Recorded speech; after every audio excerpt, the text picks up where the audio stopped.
So it's time for a knife review.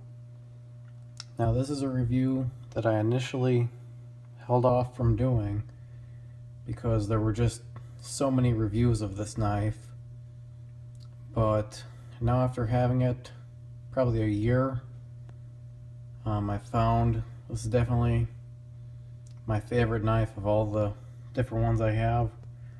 It's the one I find myself using the most. It's not, however, my everyday carry. Everyday carry is still, for more than 5 years now, the Leatherman Juice S2. The same one. Still doing me good. This, of course, is a review on the Buck Vantage series. So let's get into their packaging a little bit. This is the packaging from the smaller Vantage, made in USA. The 420 HC steel. We'll get back to that in a minute. One hand opening, reversible pocket clip. One hand opening by flipper. The other one just came in a box, the larger one.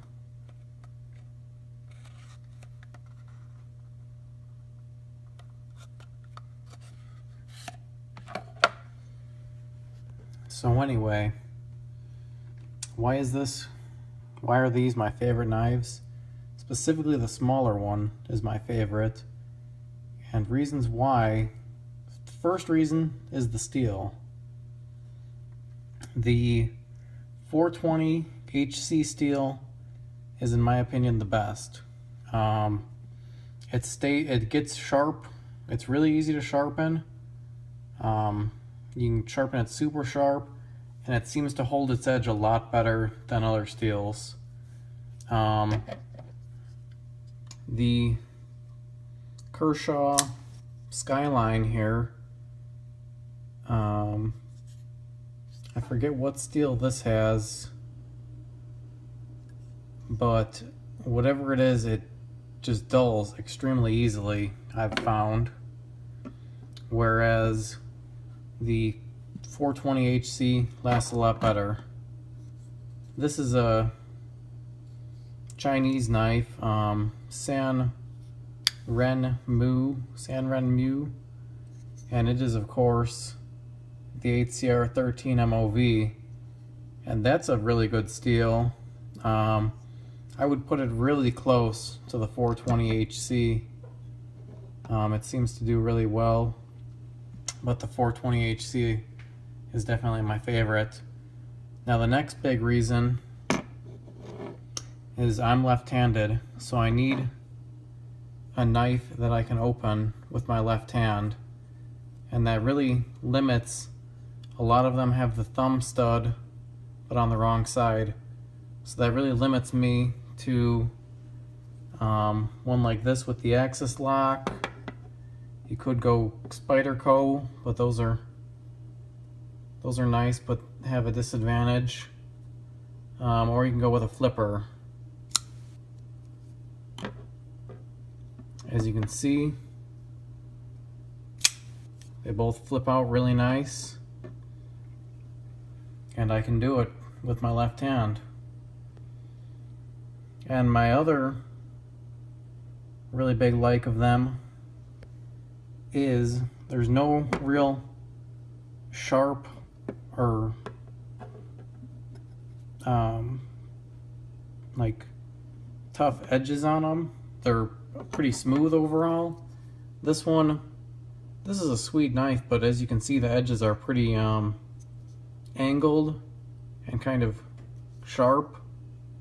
So sometimes when it's in your pocket and you reach into your pocket, it can kind of hurt your hand a little bit. And I found the same thing with the Skyline. It looks pretty rounded, but with it closed and in my pocket, this part sticks up and can be kind of pointy. The Buck Vantage knives here, when they're closed, they're just a lot more rounded and no real pointed edges. So that's nice. I definitely like that. My final big thing that's great about these is the pocket clip. Really genius, deep carry, slim pocket clip. Now, one note on the reversibility of the clip. On the small knife here, I'm unsure what happened, but I had to bend when I reversed the clip.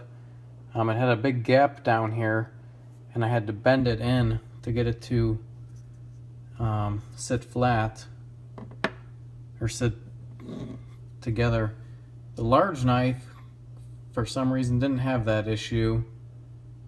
So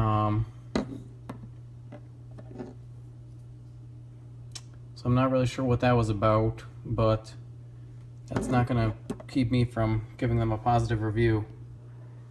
I like the smaller one better, just due to the size of it. I just find it fits better in my pocket, and it's easier to control when you're doing finer cuts versus the big one that is nicer to hold. But if you're trying to cut something specifically along a line, I just like a little bit of a smaller knife. Now for size comparisons, the Kershaw does still flip out extremely fast. The large one is slightly larger than the Kershaw Skyline, and it's a good deal heavier. The small one is pretty similar in size and weight to this Chinese knife that no one seems to have info about.